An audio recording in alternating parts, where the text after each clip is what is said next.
I would just like to say that I'm pretty certain that we all know that Arsenal were above Man United when Emery got sacked. I'm pretty certain Spurs were above them as well. But I can't understand why OGS gets the time the other two didn't. Still find that mystifying. I saw a crazy stat today.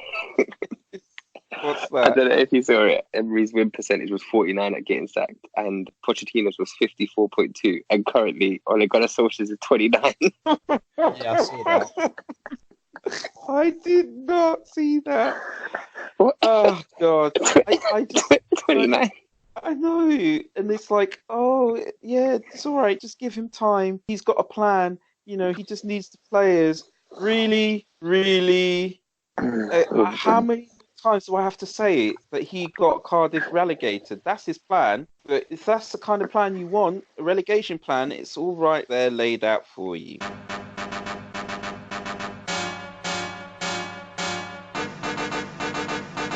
You're all about to witness a monumental throwdown.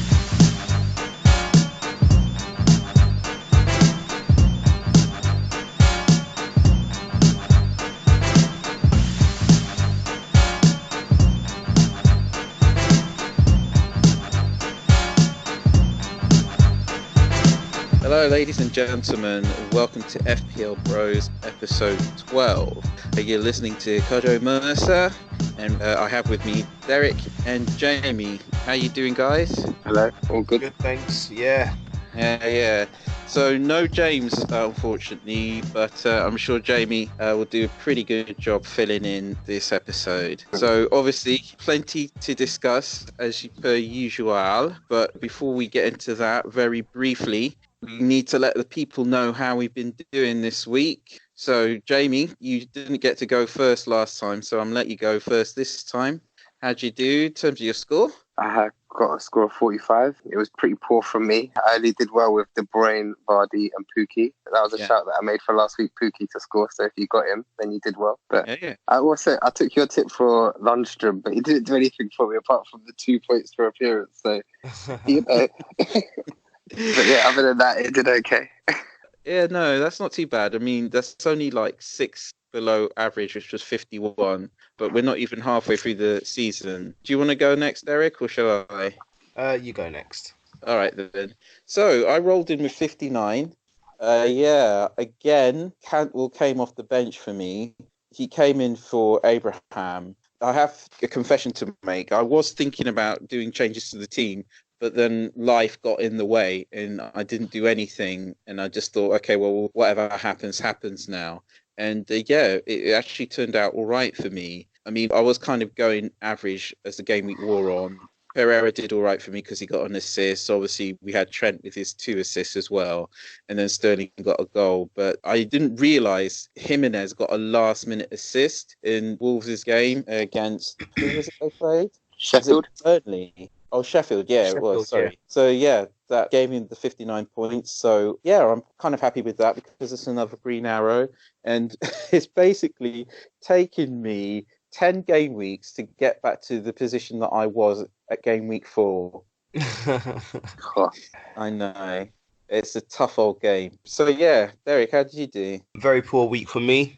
My gamble on Salah didn't pay off. So that was quite disappointing. Defensively, poor form for me as well. So I need to maybe review my defense because I don't have enough people in there to bring in assists. Aurier done nothing for me. Cresswell trolled me because I took him out.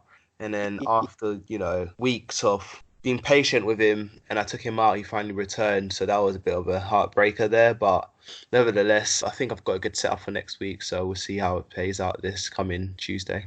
Yeah, again, sometimes you're going to get bad game weeks, so there's nothing you can do about it. So I still think you're looking pretty good. Again, same to you, Jamie. Sometimes you get good game weeks, you get bad waves. It's all about making the most of the good ones, really. It's a shame that James isn't on here. It really is. Jamie, do you know what?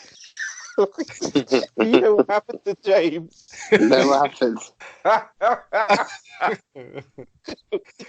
It's just unbelievable, honestly. Oh gosh, yeah.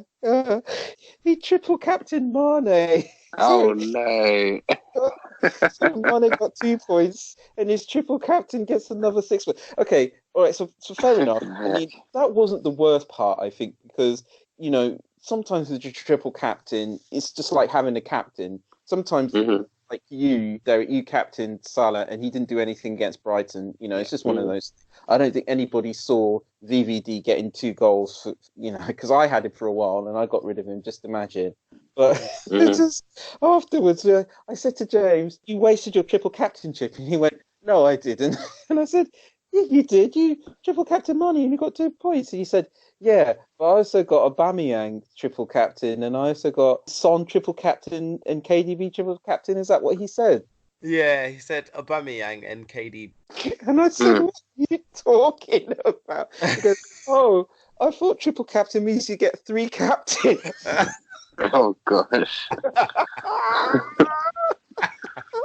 Oh, James. Exactly. Man, he didn't do well there. I mean, if he triple captain Aubameyang, he would have done all right, to be honest. But yeah, he was not very lucky with Mane. But we both predicted him to do well this week, and he didn't. We both predicted him to score. I think pretty much everybody saw Mane scoring, and to be honest, I was a little bit nervous myself. I honestly thought about taking Sterling out for Mane, but as I say, I didn't do anything with my team. Maybe I'm better off for it. Anyway, again, I'm not going to be too down on James because these things happen, and it's not the fact that he triple captain Mane. Again, we all thought he was going to score. It's just that he thought he'd done all right because he thought he was going to have 3 captains. That's just too much, man. All right, then. So, moving on. Yeah, sacked managers, new managers. Obviously, there's been a bit of activity in the managerial positions over the past week. So, Derek, you want to get us started on that? Yeah, sure, of course. Obviously, the big one being Emery going. Arsenal fans around the world are so happy. It's like Wenger out to Wenger out. The sequel. Wenger out the return. Yes, right. It's obviously what they've been waiting for, but now it's down to who's going to take that, position on a permanent basis. You've got Freddie coming in as caretaker. I don't see him really holding that position. Arsenal are too big of a club for him, no disrespect, but they are. Same with Ole, with United. I'm not going to kind of go there too much, but it's just one of those ones where I think big clubs need managers who've had experience, not just in the Prem, that's what my opinion, but have had some success or some long managerial experience in that Premiership, like someone like Rafa, someone like Poch. So I think those are the kind of managers that people need. Obviously, Poch out as well, free. So time will tell what's going to happen. But yeah, it's quite interesting right now. I think some clubs are quite ruthless. Was it Watford manager got sacked? Yeah. He's also gone, that's right. And obviously he didn't have the desired effect. And they were quite quick to make a move. I think the manner of their defeat to Southampton, probably a bit too much for them to take. Yeah, I feel sorry for him, to be fair. I do a little bit, yeah. He got dealt a rubbish hand. A bad team. And right now they're bottom of the league, which is not really fair. But then again, I don't see Everton having too much more luck. They're just above relegation zone. And this is Everton. It's a joke. How can Everton be just hovering above relegation zone when we beat them, which I think Liverpool will, and Southampton? I think Jamie's got something to say about that because we had a lively debate about this last week. Really? All right, I'll leave that for later then. I'm going to let Jamie in here because I think he's trying to say something. Well, firstly, I reckon Everton might beat you guys at Anfield. I think it's got all the makings of a horrible match where Everton will scrape a win at the end of it. And it will ruin Liverpool's run, an unbeaten run. That's what I think. Yeah, I think that's it. I don't think you guys will go on to lose the league per se because of it, but I think definitely it will just be the one loss that you'll get. And Jamie, I think you rightly pointed out that there's no reason at all why Everton should not be up for that game. They're good. Yeah. I mean, sometimes some teams are just inconsistent, like West Ham, So at the end of the day, Everton have got plenty of good players, and if they really want to turn it on, they might do. Even if it's Silva's last game or second to last game, however you want to put it, I wouldn't take a win for granted. Yeah, this is true. Mm. Did Everton win last season? I don't see us losing at home. Was it a last-minute win for Liverpool? Was that at Goodison Park or was that at Anfield last season? The one where Origi scored. That was at Anfield. Okay. That goal by Origi. Anyway, but yeah, with the sacked managers, maybe it's a little bit too early to tell what's going on with Arsenal. For my money, Aubameyang is really the only player worth looking at Arsenal because the rest, I don't know, man. I mean, it's obviously we've got to wait, but I think once Freddie Ljungberg gets his teeth into it and he puts Pepe on the right side and puts Nelson or Saka on the left side and drops out Lacazette, I think Arsenal are going to be firing because Lacazette's a bomb at the moment, man. He's not doing anything. He's overweight and he's too slow. I think we need to sell him. Oh, that's a bit harsh. He did well last game week, not this one, but the one before. Yeah, I don't know about him, man. He did all right. He got the 2 goals last week, but he didn't require too much movement. In this game, you need a lot of movement. In this current Premier League, you need to be able to be strong. You need to be able to be fast. He just seems a couple yards. Reece Nelson, you really see that as, maybe he is the future, but right now, he's going to get them firing. I think Reece Nelson's going to get some minutes because I think Saka hasn't got it in him to hold the whole season out. And then he needs a left wing. And I think he's either going to look to Reece Nelson or to Martinelli. Yes, he's get minutes, but is he going to produce the goods? Is he going to be getting those assists? Is he going to be getting those goals as bonus points? I don't know. I mean, obviously, the Arsenal fan in me says that once Arsenal get going and we start firing, everyone's going to have a piece of the pie. But at the same time, it is Reece Nelson. I'm not sure. I think, actually, on second thoughts, Martinelli probably has more chance of getting him firing than Reece Nelson. Well, he's certainly shown the form, but I think the thing is, you've got to sort that defence out before you start thinking about who's going to be up front scoring goals. Because let's face it, scoring goals against Norwich was not a problem, was it? No. The problem definitely at the other end of the pitch. And I may be oversimplifying it here, but Ljungberg is an attacking player. Is he going to understand much about bringing defence to the team? I don't know. For me, it's Aubameyang or nobody really with Arsenal. Eric, got any thoughts on that? I agree. Aubameyang, he's the most secured. He's got experience, scoring goals, not just in the Prem but outside of the Prem. So we know he's he's a goal scorer. He loves scoring goals. He's fast, like you said. He's got that Prem striker quality. He's fast, he's strong, he's clinical. But you have to remember, form takes a big part. If he's not getting the service he needs, if he's not getting players around him playing at the level he needs, I don't see him scoring as many goals as he could potentially score. So, I mean, if you had to pick, Aubameyang, but personally, would I put my money there? I could probably invest it elsewhere. That's just my opinion. I think you're right. I took Aubameyang out of my team in favour of Vardy because they're playing him on the left wing. I think if they put Aubameyang centre forward, then he'll start firing again. But once they put him out on the wing, it's not fair. No. I mean, at the end of the day, he is going to get points, and for my money, he will get them anywhere. Because I remember last season, Emery was just dotting him around everywhere, and he was still doing it because he doesn't really need to take an awful lot of shots. Like Derek said, he's very clinical, and he just knows where the goal is. But for that amount of money, do you want 6 points? You'd rather have 10 points, 11 points. Do you know what I mean? You're all about to witness a monumental throwdown. Anyway, next topic. Wilf Zaha, he's got 2 goals in his last 2 games. He even did the business against Liverpool. And is he someone we should start taking a lot more notice of, particularly as Crystal Palace have a nice set of fixtures coming up? I think so, yeah. Palace are definitely one to invest in, especially the keeper. Gets a lot of saves. They've got a cheap defence line. You've got Kelly. You've got Tompkins. You can go a bit more premium with PVA. However, he's not returning as many assists or goals as last season, so probably best to stay away. But Kelly, Tompkins, both good options, and also got the keeper. What's his name? Goitia? I'm not sure how you pronounce it. Greater, yeah. Oh, okay. So that's my take on Palace. Obviously, the main man, Zaha, could be back. He's always looking dangerous. I rate him a lot, Yeah. However, they're not exactly the biggest goal threat, are they, Palace? So I think they're more solid at the back than they are going forward, if that makes sense. Yeah, I mean, they have a reputation of being well organized, definitely. Yeah. But And it's Roy.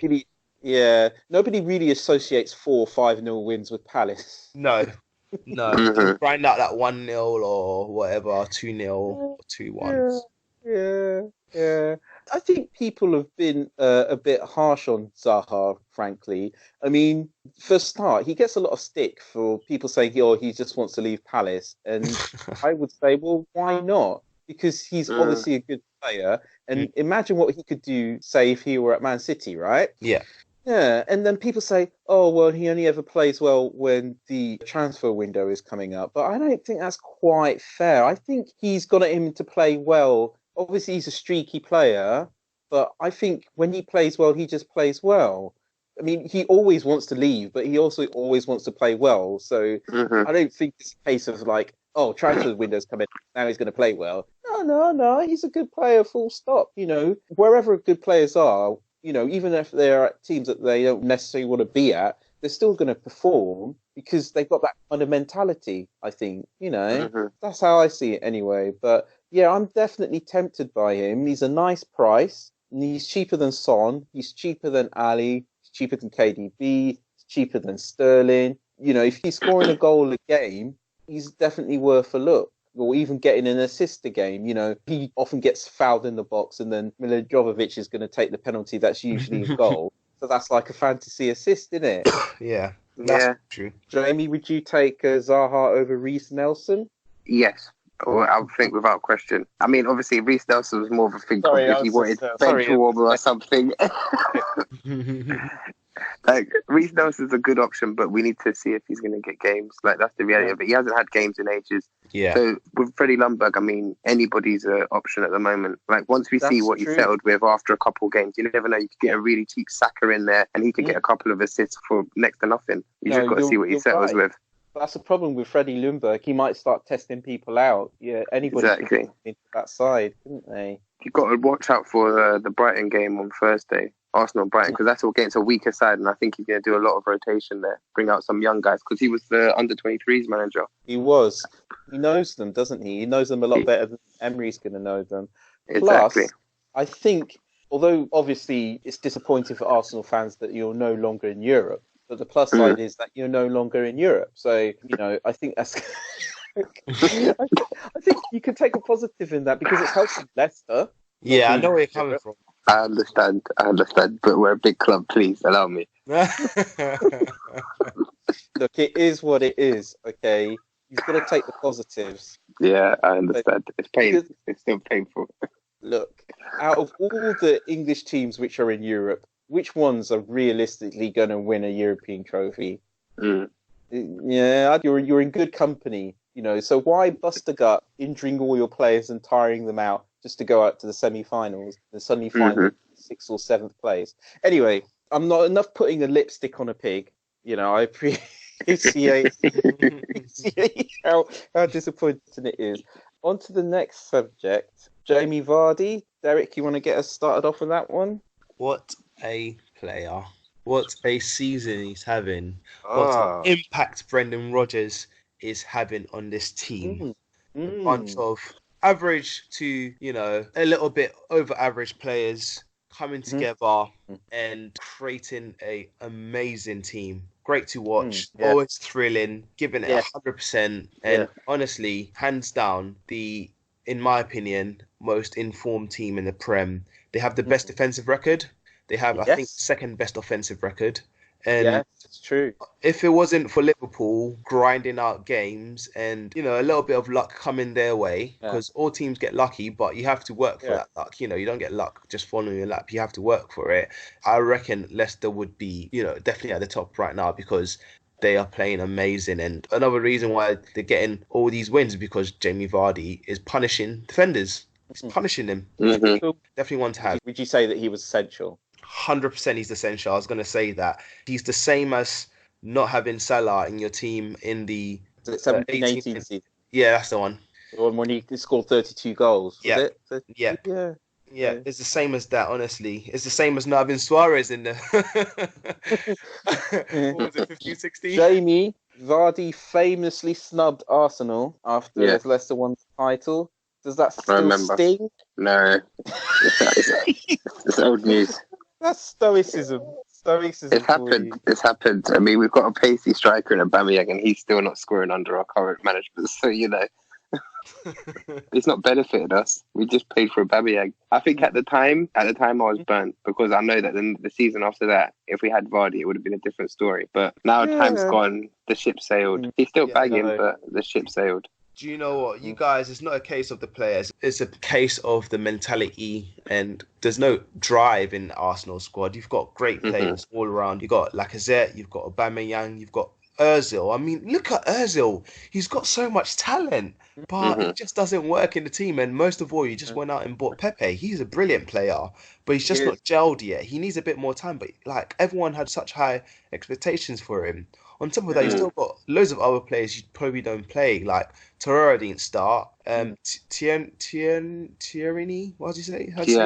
Tierney didn't start. Yeah. And yeah, it's just like David Luiz used to be one of the best players, one of the best defensive players in the Prem at one point, and he's just like any other player now. I don't know what's happened to David Luiz. It's a funny one. I don't know if he's quite suited to the Premier League because he has so many inconsistent games. And then people say, oh, he wants to be a defensive midfielder. So if that's the case, why don't they just play him in defensive midfield?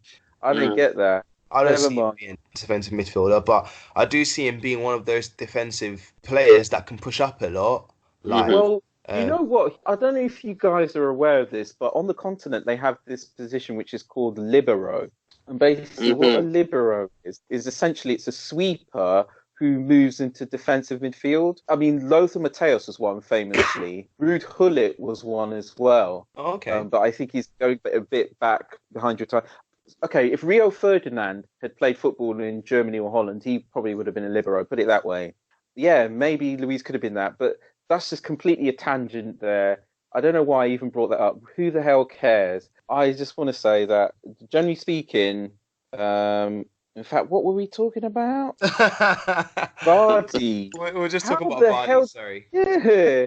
Went off on a tangent. So, yeah, Vardy, I think really all the signs point to you've got to have him. You're at least got to have him for the next 3 or 4 games. I think the main thing about Vardy, which is really important in FPL, is the consistency. And we've seen him do it before, going 10 games, scoring in every single game. We know he can do it. Yeah. He's got the penalty. Yeah. I think it's a comfort thing. You know, if all else fails, you know you're going to get something out of Vardy, I think. And that's the importance of him as a player. And I agree pretty much with what Derek says. Have you got Vardy in your team, Jamie?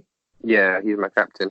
There you go. You see, you're about to come back. You're all back up in this. There's no worries right there. No worries. All right. I felt such a pat on the head. I don't want to be patronising. See, look, I was going to say this to James. Even though I'm only 3 points behind Derek, I am not excited at all because just anything could happen, you know. Anything at all. See, it's a good position to be in, but it's not anything worth getting excited about. Like I said, you know, I'm only back up to where I was 10 game weeks ago. So this game, it's a marathon, not a sprint. It is definitely. Yeah. You're all about to witness a monumental throwdown. Can I just mention someone? Sure. Yeah. And this is kind of going off topic, but I've seen someone pop up and I think they're going to be getting quite a few assists as a defender in the upcoming weeks. Okay. Toby Alderweireld. Yeah, well spotted. Who remembers when he used to do those crosses from the back? I do. I totally remember that. Do you remember that? Yeah. And it started again. Yeah. And Yeah. I'm just thinking, oh, I remember this. I remember this. Yeah. I know the ones. So how much is he now at the moment? He's Can't be worth a much. He's must be like 4.9 or something. Or he's 5 point something. He's less than 5.9. Oh, okay. Let me just check how much he is. Yeah, have a look. While you're having a look, I was going to say... 5.4, there you go, because I thought it was that. 5.4 mil for him, and he's nailed player for Spurs. Spurs have great fixtures coming up for them as well. United, in my opinion, is a good fixture. They've got Burnley, they've got Wolves, which should be a fight, and then they've got City, which is probably their hardest one. Then after that, they've just got Brighton, Norwich, Southampton. I think the only difficult game coming up is Chelsea for them, where they have to start conceding. I mean, he's somebody who could definitely come out of nowhere, and if you've got him, you might find yourself shooting up the rank. Yeah. But I'm just so nervous about the not keeping clean sheets, and this is a problem they've had for a while. Obviously, a lot of people assumed that Mourinho would come in and sort that out, but Mourinho did actually say, "Oh, I've been listening to what people have been saying. I'm a changed man." Maybe it got to him, and maybe he said, "Defensive, I'll show them defensive. Go out there and score 5 goals. I don't care if you concede 2." Okay, again, I'm oversimplifying it, but maybe he's not as concerned about sorting the defence out. Maybe because when he came to Spurs, he decided they just needed to start scoring more goals. Yeah, I think you're bang on with that comment. Yeah, same. I think you're 100% right. And he said he took some time to reflect on his career and what he's achieved at United. And I think he's noticed that what he did was he had a season at United where he was very strong defensively. It's true. Everyone was commenting on him lacking the offensive part. Then I think he came out and he was like, okay, I can do this offensive part. And it didn't really work out. And he kind of left the defensive part and then United kind of fell apart. Yeah. And I think he's reflecting and thought, okay, actually, I can do them both, but I've already got the defensive part on lock. Let me work on the offensive part. If you look at Tottenham, they've got sick players who can score goals. Like, apart from your Harry Kane, which is a threat, you've got Son. Yeah. You've got your Lee. Yeah. And then you've got people on the bench as well. You got Mora. You got that Lamela guy who they haven't even used that. Yeah. They haven't really used him much. The defensive players as well who just come in. Sissoko can always also get forward well. Score. Yeah. Aurier's goal in Europe, did you see it? Yeah. Oh, that was amazing. Exactly. So, I think he's got the right mind frame. Get them scoring, get them winning, get the confidence up. Then after, you work on the defensive part. Because that's how you get the team's confidence up, by getting goals, by winning games, not by just trying to defend and camp and play boring football. True. I don't want to be a fanboy here, but I think the defensive tag was a little bit unfair anyway, because when he won the title with Chelsea, they broke the record for the amount of goals scored. And again, when he was in charge of Real Madrid, I think they scored 106 goals in one season. So the thing about Mourinho is that he just knows how to organise teams, and he's very meticulous and very detailed. And sometimes that shows more in the defensive preparation than anything else. But I just want to say one last thing. If you read autobiographies of players who've played under him, and even if you read autobiographies of managers who've come up against Mourinho, they all say he's on another level. And maybe the game's passed him by, maybe it hasn't. But, you know, you can't deny that he's got some qualities. And I'll just leave it at that, because I know if James was here, he'd be giving me a hard time over that. Okay, then. I know we need to get on to player picks and results, and I think we might try and squeeze in 2 game weeks worth of results, because we've got 2 sets of games coming up over the next 10 days. I agree. But finally, just very quickly, guys, Chelsea, does it look like the time is coming to an end? Because we did say a couple of episodes ago that if Abraham got injured, they might start to struggle. We did. I remember us having that conversation. Yeah, this is true. For me, I'm going to see if he comes back tomorrow or whenever they're playing. Tuesday, I think it's Tuesday they're playing. It is, yeah. See if he comes back. I mean, Villa is a good game for them. And then obviously pick off a broken Everton. And then they've got Bournemouth. So I'm going to see how it works out. Also watch out for Pulisic in the Villa game.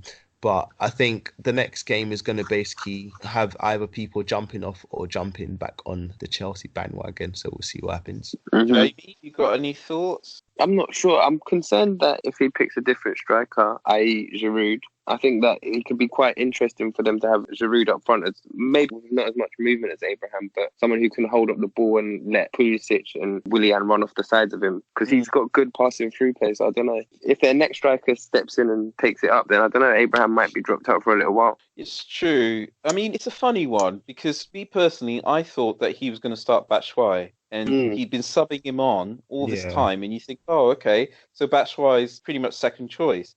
Giroud, and we're going back to like the rough and tumble old days of Sarri and the amount of hair pulling out he had with his strikers, you know. And I'm just thinking, what's happening, Frank? What's going on? You know, what's the deal? You're messing with our teams. You're messing with our programs, Frank. You know, trying to do a pep on us.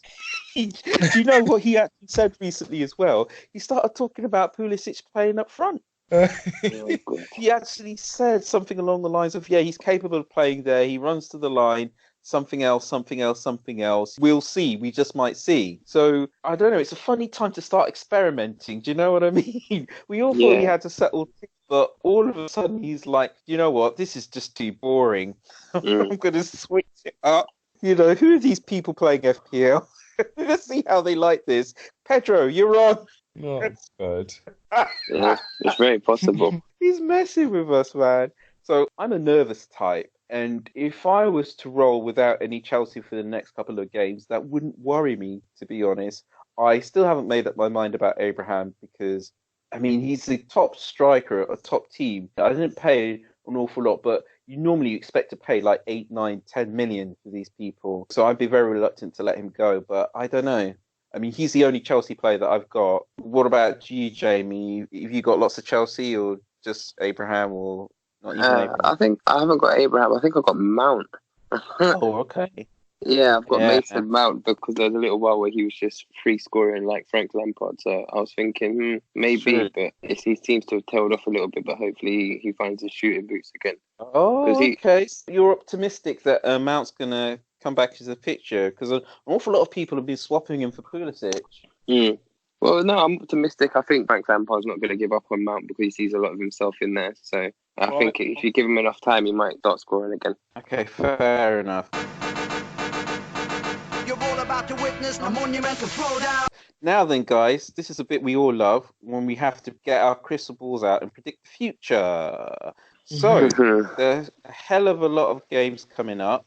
And I'm going to try and stick to the main ones. And yeah, you just tell me how you think they are going to turn out. Cool. Right. So tomorrow we have Burnley at home to Man City. City are going to win. And City are not just going to win. City are going to go out there, guns blazing. And Pep's going to have a word with them about teams like Burnley and your Newcastles who are fairly solid defensive, not massively, but you know they can kind of handle their own at home, and they're an attacking threat, especially on the counter, because they just camp and they try and catch you on the break or catch you by doing long balls up there. So Pep's gonna come out guns blazing. So I think that's gonna be a killing for Burnley. Okay, I think I said last week that I wasn't too impressed with the way City played against Chelsea, even though they won that game. Obviously, their last game they drew it, and again. They were just making too many mistakes. And I don't know if they're going to be able to shake that off, to be honest with you. So I would not be surprised if Man City did not win this game either. Because, Sean Dyche and his men, they're party poopers. Yeah. Chris Wood, Ashley Barnes, they're there to poop your party, man. You know, they're capable of doing that. So I'm very cautious. You know, if it is a Man City win, I don't see it being a big one. And I don't know. I mean, they went through a period of playing quite badly last season as well. And I think it's around this sort of time, you know, where they lost to Chelsea and then they lost to Crystal Palace. And again, the way they're just playing, like the amount of mistakes and the wayward balls against Newcastle, it's going to take a while for them to shake that off. That's my prediction. Anyway, so we've got Chelsea versus Villa on Wednesday. Yeah. Chelsea to win. I think that's pretty an easy selection. Villa aren't playing very well. Chelsea, on the other hand, are. They probably want to pick it back up after a little blip. So, yeah, I think they'll win. Okay. Again, we're going to be like the last one. You know, Chelsea are wobbling a little bit, and Aston Villa aren't actually that bad. If it's not going to be a 1-0 to Chelsea, that one might also be a draw. But yeah, I'm coming out of left field with these ones. That's right. That's right. Man United at Old Trafford to Jose Mourinho's new and improved and reinvigorated Spurs with quarterback Alderweireld. I don't know. I mean, it's two evils for me. I mean, I think I can see Mourinho beating them. I think he's got a point to prove, and in one game, Mourinho loves it. He's just got it in him. He would love to look up at the Glazers and just let them know, look, 3 titles. Exactly. The 3 fingers are going to come back up. Yeah. And if it's 3-0, even better. Yeah. Derek? No, Oh, yeah. Mourinho's got a win or draw written all over that. I just don't see him losing. That's the only thing. Yeah, I was going to say. That's fair enough. The same. Okay. Liverpool versus Everton at Anfield, and I believe we've touched on this briefly before. So, Eric, I'm going to go to you first. Liverpool are currently matching their longest ever unbeaten run of 31 games undefeated. I don't see that being brought to an end by an Everton side who are struggling and are 17th in the league. It's a derby, it's at home, and Liverpool are in great form. Win for Liverpool for me, definitely have to win to keep the pressure from Leicester off. By some fluke that Everton do camp, it might be a draw, but there's no chance Everton are winning that game. That's my take. Mr. Abrams. I'm going to stick by my guns. Everton to win. Yes, so. Okay. I mean, I've just checked the stats, and the last time Everton beat Liverpool was in 2010, but still, I'm going to stick by it. Yeah, you're kind of touching at straws a little bit there. Okay, what I will say is I'm going to cop out here and say it's just too unpredictable to call. However, I know as a Liverpool fan, Derek, you're not prepared to say this, but I really do think that Liverpool have won the title, which is fine. Are you but joking? That does not mean, pardon? No chance. I think so. Okay, then. I think it's your season. Yeah, because I said it last season. Okay, Man City are going to have to win all of the rest of their games, and you're going to have to lose 3 of them at the same time. Yeah, Man City are not going to win all the rest of their games. They're going to draw some, which they already have done, and they're probably going to lose a couple more as well. They have not lost their last games. Anyway, back onto the subject of Liverpool v Everton. Liverpool can't win all their games. They've got to lose at some point. And to be honest, I think it will be a bit of a relief to Liverpool if they do lose, because you get nervous. The longer you go without losing, the more you think, oh, God, what if it happens? We can't keep it up. Get the loss out of the way. It might as well be in a derby where anything can happen. And then you can get it out of your system and then just concentrate on winning ways again. Because, sure, Liverpool have been grinding out wins, but they can't do that forever. Yeah, this is true. Arsenal they ain't got it. Arsenal v Brighton. Man, I don't even know, you know. I mean, I would say...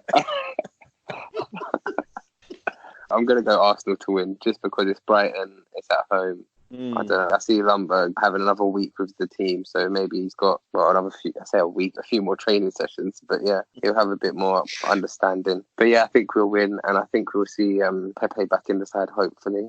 So yeah, maybe there'll be something from there. Mr. Nelson, I know you're dying to say something about this. I mean, I'm not going to go off the favourites of Arsenal winning.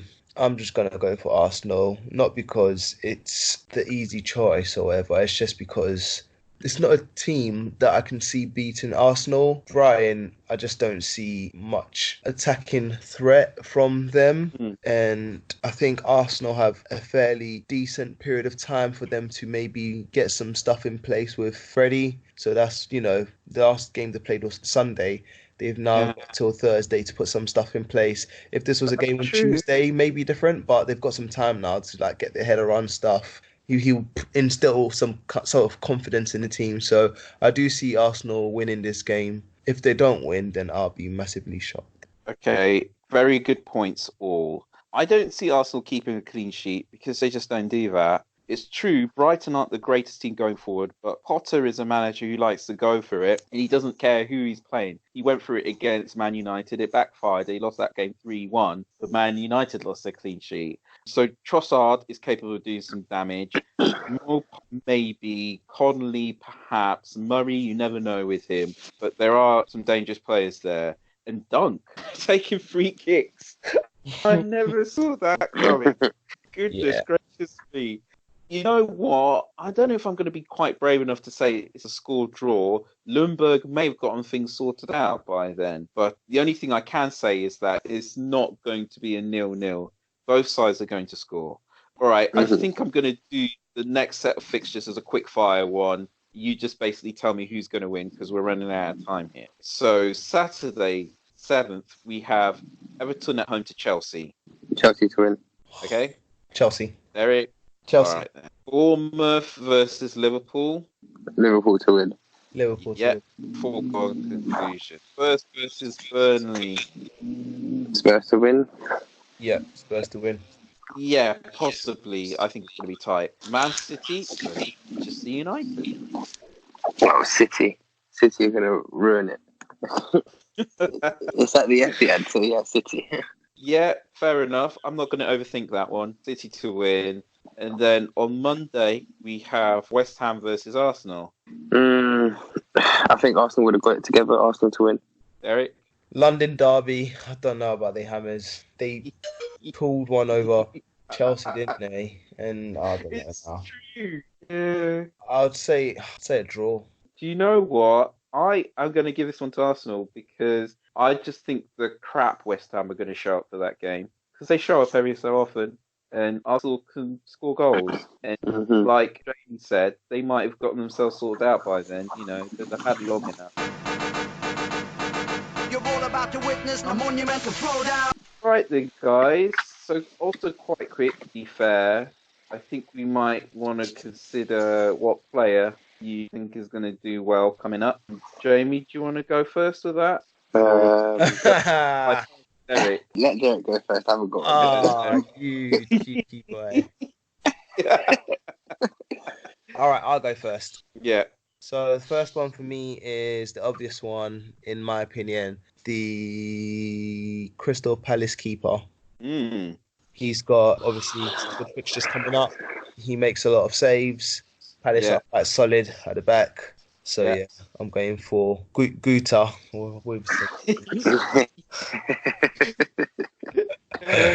Apologies. I know I said that wrong, but I don't really care. And then I think also, Leicester assets are must have, so I'm not going to even touch them. The golden boy who's returned in all his glory thanks to the special one, Dele Alli. Dele Alli. Worth having on your team right now. Playing at Man United with a shaky defence, with a very low win ratio right now, conceding goals left, right, centre. Well, actually, they haven't conceded that many goals, to be fair, but they are conceding against the big team. So it's not really happening with them defensively. No. And Dele Alli, what I've always liked about him is people say, he's got assist potential, but I say it's better than that. He's got goal scoring potential. 100%. Yeah. And then finally, I'm going to go for a forward. So I've done my defence, as keeper, I've done my midfield. My forward player I'm going to go with, and I think he's definitely a nice differential as well, is, what's his name? Is Musay? Oh, I was going to say him. The Sheffield United. He stole him away from me. He's got so much pace.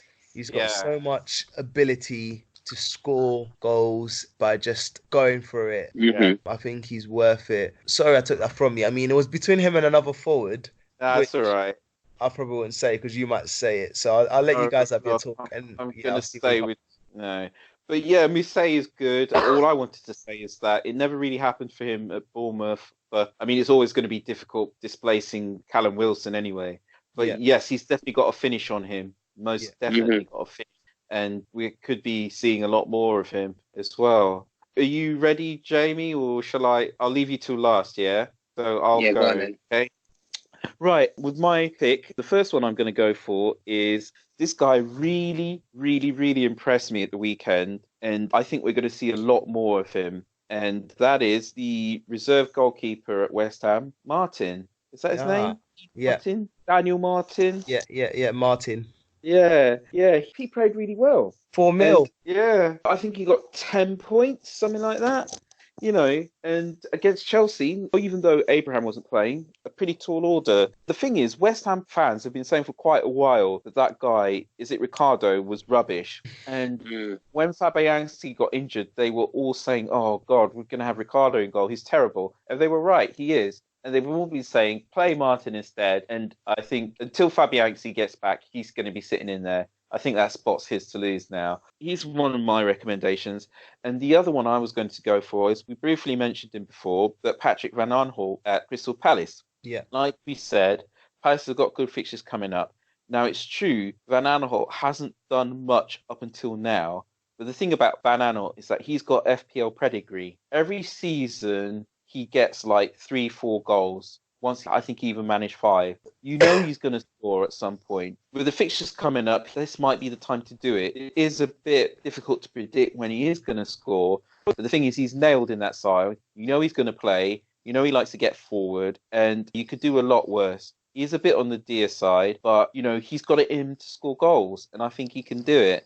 So Patrick Van Aanholt, I think, it's a bit of a risky pick. But if he gets those goals, you're going to be laughing.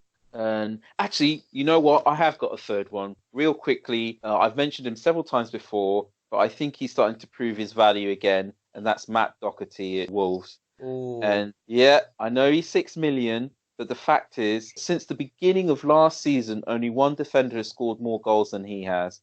Do you know who that is? Yeah. Jamie, do you know who it is? No. Alonso. Okay, Derek, tell him. Is it Alonso?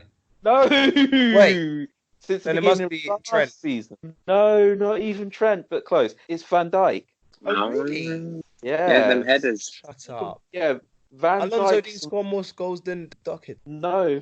I don't know how many goals he got last season, maybe 2, but... Sorry. Yeah. Never mind. I thought you meant from his season last season. No one scored more goals than him. Oh, okay. Yeah, All right, yeah. cool. Van Dijk, since the beginning of last season, has scored 4 goals. Obviously, he got 2 at the weekend. Sorry, he's scored 6 goals. Yeah. And Doherty scored 5. The thing about Doherty is, if you watch Wolves play, he spends an awful lot of time in the box. For a defender, that's exciting.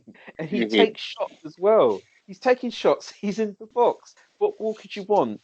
Obviously you've got to time it right, but Wolves are looking okay. They've got some decent fixtures coming up. And if you want to take a punt on a defender who's going to score goals, I don't think of many better options. Alonso's out of the equation. Harry Maguire is not getting the goals. Van Dijk, yeah, maybe. But Doherty, he's up there. He's surrounded by players who can also score. Neves is in there. Moutinho's in there. Jimenez obviously is in there. Jota's in there. So if he's not scoring, he might be getting the assist. Okay, so those are my picks. And now we you, Jamie. Okay, well, I've had some time to think. So, looking at the fixture list, I'm going to go with, I think Pukki, after he scored at Arsenal, I think he could have some fun with Southampton, knowing that Southampton's defence is pretty pitiful. We saw what he did at the beginning of the season. Once he got 1, he just kept on rolling through. So I think he's going to try and keep that up against Southampton as well. Someone else I was looking at after we spoke about him is Wilfried Zaha. He's very cheap. And as we said, he's got a good run of games coming up. Yeah. I think he could score tomorrow with Bournemouth.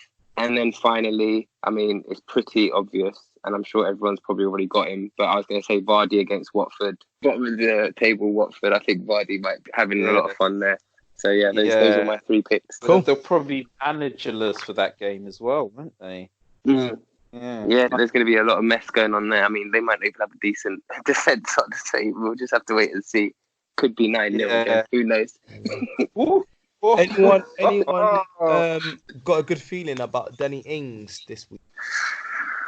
Man, Ings, he blows hot and cold. I just don't know. Do you know what? It's funny, but sometimes I watch that FPL show that they have on the website, the game's website, and some guy, there we were, dumping on James, but some guy triple captain Danny Ings on the week that they got beat 9-0 by Leicester. Oh my on God. That show.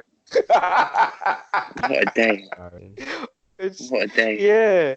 And the thing is, everybody knew about it. At least for James, only us guys know about James's triple captain. But anybody who watches that video show on the FPL website, we all saw him triple captain Danny Ings. And he got took off after 45 minutes.